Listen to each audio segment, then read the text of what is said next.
ဒီသင်ခန်းစာမှာကတော့ကျေတို့အပေါ်မှာပြောထားတဲ့အတိုင်းပဲဒီသင်ခန်းစာရဲ့သူ့ရဲ့goal ပေါ့နော်သူ့ရဲ့ရည်ရွယ်ချက်ဒီအတိုင်းပဲverb to be အကြောင်းကိုဆက်ပြီးတော့သင်ကြားသွားရမှာဖြစ်ပါတယ်အဲ့တော့ verb to be အကြောင်းကိုသင်ကြားတဲ့နေရာမှာ I ရယ် you ရယ်နှစ်ခုပဲเนาะသူနဲ့တွဲတဲ့ verb to be တွေကိုစပြီးတော့လေ့လာရမှာဖြစ်ပါတယ်အဲ့တော့ခြေသားဒီတစ်ခေါက်မှာအတန်းဖိုင်လေးတစ်ခုဖွင့်ပြပေးမယ်အခုဖွင့်ပြပေးမယ့်အတန်းဖိုင်မှာเนาะ conversation 3ခုကြားရပါလိမ့်မယ်conversation 3ခုမှာဒီမှာရှိတဲ့လူတွေပေါ့เนาะ Paul ရယ် Hava ရယ်Josu ရယ်နောက် Elisa ရယ် Sunil ရယ် Julie ရယ်ဟလားအဲ့တော့ဒီလူ6ယောက်စပါတဲ့လူ6ယောက်ပဲเนาะသူတို့ဘာအကြောင်းတွေပြောကြရလဲဆိုတော့ရှေ့တို့ပြောထားတဲ့ on business ရယ် on holiday ရယ်နောက်ဆုံးတစ်ခုက to study ရယ်ဟလားအဲ့သုံးခုအကြောင်းကိုသူတို့ကပြောသွားမှာဖြစ်ပါတယ်သူကပြောထားတဲ့အတိုင်းပဲ on business ဆိုတဲ့ဒီဘက်ကအလုပ်ကိစ္စနဲ့ပေါ့နော်အလုပ်ကိစ္စနဲ့လာတယ်လို့သူကပြောထားတာရှိပါတော့ဆိုတော့နောက်တစ်ခါကျတော့ on holiday ဆိုတာကသူကကျတော့အားလက်ရဲ့အပန်းဖြေခကြီးထွက်ဖို့လာတယ်ပေါ့နော်အဲ့လိုမျိုးပြောတာလားနောက်ဆုံးတစ်ခုကကျတော့ဒီမှာပေးထားတယ် to study ပေါ့နော်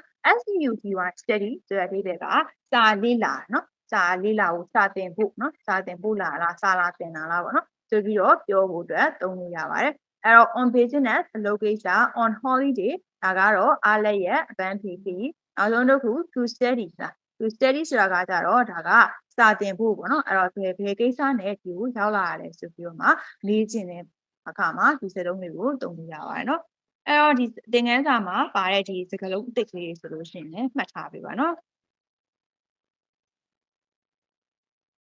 ဒီမှာပါတဲ့လူ6ယောက်ကသူတို့ရဲ့ဒီဘက်ဆန်းမှာသူတို့ရဲ့နာမည်နဲ့ပေါ့နော်ပြောထားတယ်ဒီမှာကသူက Paul ကတော့သူက on business အလုပ်ကိစ္စနဲ့လာရဲဆိုပြီးတော့မှဒီမှာ on business အကွက်ထဲမှာသူကအမှတ်ကလေးချစ်ထား tick လုပ်ထားနော်အင်္ဂလိပ်လို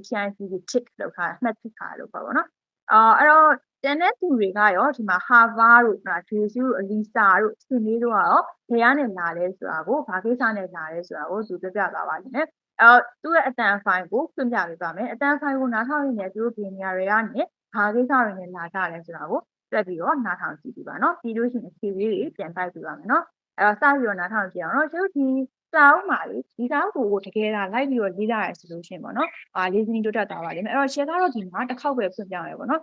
ကျောင်းသားတွေကတော့တကယ်လို့တစ်ခေါက်နဲ့နားမလည်ဘူးဆိုလို့ရှိရင်ကိုယ့်အကိုနောက်တစ်ခေါက်ပြန်ပြီးတော့နားထောင်လို့ရနော်ဒီနေရာလေးမှာပဲပြန်ကြော်ပြီးတော့နားထောင်ပြပါနော်စပြီးတော့ဖွင့်ပြပေးပါတော့မယ်